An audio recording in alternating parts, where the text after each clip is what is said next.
In this video, I'm discussing why people micromanage, both from the positive aspects and the negative aspects, as well as the impact on others.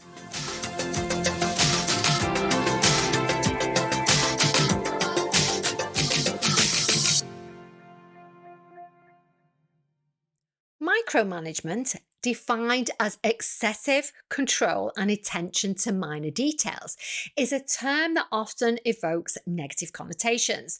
Most of us have, at some point in our careers, I know I certainly have, experienced working under a manager who nitpicks our work and closely monitors every move we make. From a distance, micromanagement can appear harmful, leading to decreased morale and productivity.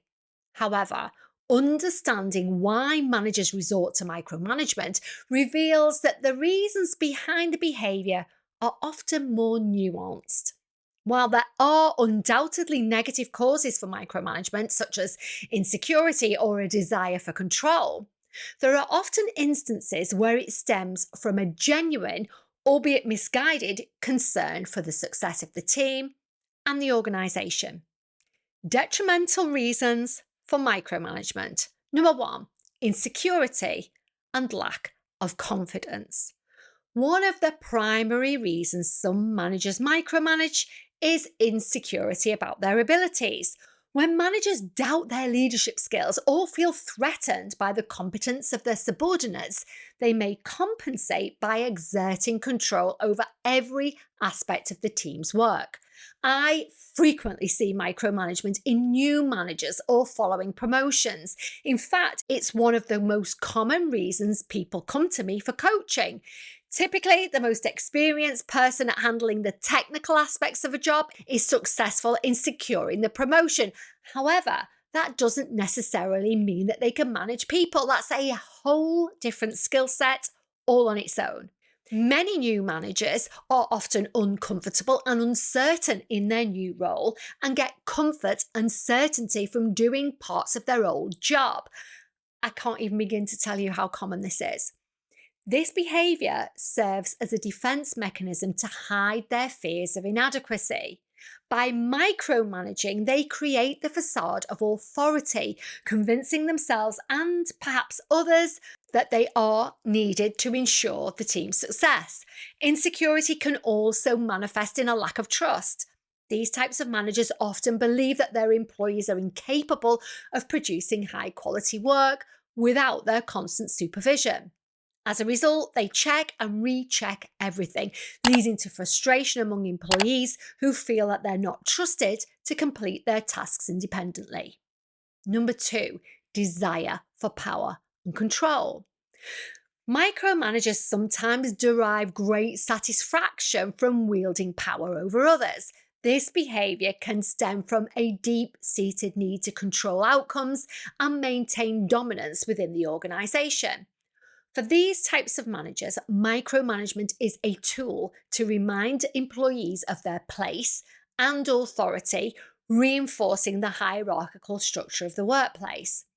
The desire for control can also be tied to perfectionism, and I have a video on perfectionism. I'll leave the link below. Perfectionistic managers often believe that no one can complete tasks as well as they can. As a result, they scrutinise every detail, ensuring that tasks are done precisely their way.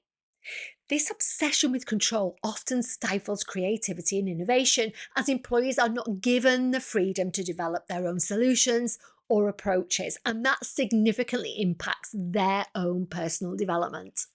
Number 3, fear of failure.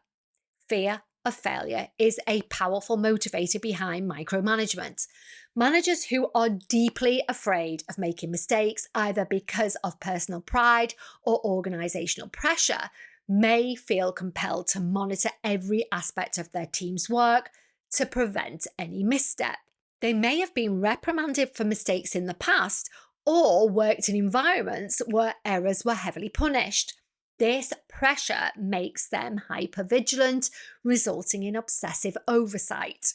These managers often create a culture of fear within the team, where employees are afraid to take risks or experiment with new ideas. The constant fear of reprimand or correction from a micromanager leads to a stifled work environment where employees play it safe, limiting their growth and creativity.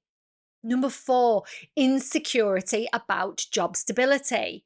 Some managers feel terribly threatened by the competency of their employees, particularly where a subordinate displays strong leadership qualities or exceptional skills. In these cases, the manager may micromanage in an attempt to undermine or overshadow the talents of their team members. By keeping employees under tight control, they limit opportunities for their subordinates to outshine them. This behaviour, rooted in a fear of losing relevance or even their job, can create a toxic work environment where employees feel demoralised and undervalued. Positive but misguided reasons for micromanagement. Number 1, attention to detail and high standards. While the negative aspects of micromanagement are well known, not all forms of close supervision stem from ill intent. Some managers are genuinely motivated by the desire to maintain high standards and ensure that work is done meticulously. These managers are often detail-oriented, driven by the belief that excellence is achieved through rigorous oversight. They are keenly aware of the impact that small errors can have on the success of a project, and as a result, they keep a close eye on their team's work to catch any mistakes before they become major issues. While the intent here is positive, the execution often misses the mark. Employees can feel suffocated by the constant scrutiny and the lack of autonomy, and that can lead to disengagement. The challenge for these types of managers is to find a balance between ensuring quality and allowing their team the freedom to develop their own processes. Number 2, desire to develop and mentor employees. Some managers micromanage because they genuinely care about the development of their employees. They believe that by closely supervising their team's work, they can offer guidance and feedback that will help their subordinates to grow professionally. These managers often see themselves as mentors, and their close involvement is a way to teach their team how to meet high standards and excel in their roles. However, while the intention might be to help, the reality is that the constant oversight can hinder the development and independence and also problem-solving skills of their team. Employees may become overly reliant on their manager's feedback, unable to make decisions independently or develop their own strategies for success. In trying to help, these managers inadvertently prevent the growth they aim to foster. Number 3, pressure from above. In many cases, micromanagement is a response to pressure from higher levels of the organisation. Managers who are themselves under intense scrutiny from their superiors may feel compelled to keep a close watch on their team to ensure that everything is going perfectly. In highly competitive or high-stakes environments where mistakes can lead to significant consequences, managers may feel that they have no choice but to micromanage. This pressure from above can trickle down the chain of command, creating a culture of micromanagement throughout the entire organisation.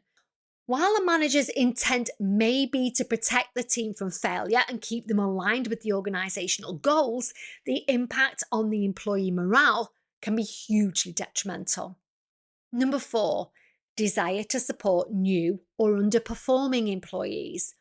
In certain cases, micromanagement is driven by a genuine concern for the performance of the team. Managers may feel that their close supervision is necessary when working with new or underperforming employees. They may mistakenly believe that by being more involved, they can help these employees learn the ropes or get back on track. This form of micromanagement is often temporary and aimed at providing support during a critical phase of development. However, it's important for managers to recognise when their employees are ready to work independently and to ease off the micromanagement. If it continues beyond the necessary period, it can lead to frustration and resentment as the employee feels that their growth is being stifled. The impact of micromanagement on employees and organisations. Regardless of the motives behind micromanagement, its effects on employees are largely negative. Studies have shown that micromanaged employees experience higher stress levels, lower job satisfaction, and reduced motivation. This is because micromanagement often signals a lack of trust, which undermines employees' confidence and leads to feelings of frustration and disengagement. Micromanagement also stifles creativity and innovation. When employees are constantly told what to do and how to do it, they lose the freedom to experiment, take risks, and develop new ideas. This can lead to stagnation within the entire organisation as employees follow orders rather than thinking critically and contributing to the company's growth. Finally, micromanagement leads to inefficiency. Managers focused on overseeing every detail often become bottlenecks as their constant need for control slows down decision making and project progress. Rather than empowering their team to work efficiently, micromanagers inadvertently create these roadblocks that hinder productivity. It also leads to, as I've said, stress, anxiety, and overwhelm, sickness absence, people going off sick because of the stress, people leaving and getting new jobs. So, all in all, micromanagement can be hugely detrimental to an organisation. The wrap up. While micromanagement is often seen as purely negative, it's important to recognise that not all managers who micromanage do so with negative intent. Some are genuinely motivated by a desire to maintain high standards, support their team, or respond to external pressures. However, the impact of micromanagement on employees is almost universally harmful. The key for managers is to find a balance between providing guidance and allowing autonomy. By building trust, fostering open communication, and encouraging independence, managers can create a work environment where employees feel empowered to do their best work without the stifling effects of micromanagement. If you recognise that you often have the tendency to micromanage, here are 2 great reframes I use with my clients who are aware of their micromanagement. Number 1, you are only where you are today because previously you had a manager who over-delegated to you and let you get on with your job and, goodness, can you believe it, make mistakes. By micromanaging, you aren't allowing your team to grow in their abilities. In essence, you're stifling their growth and their development, and that's simply not fair. Number 2, if you're a new manager and find that you're micromanaging, it's likely because you feel insecure and unsure in your new role. Micromanaging gives you comfort and certainty, but it isn't helpful.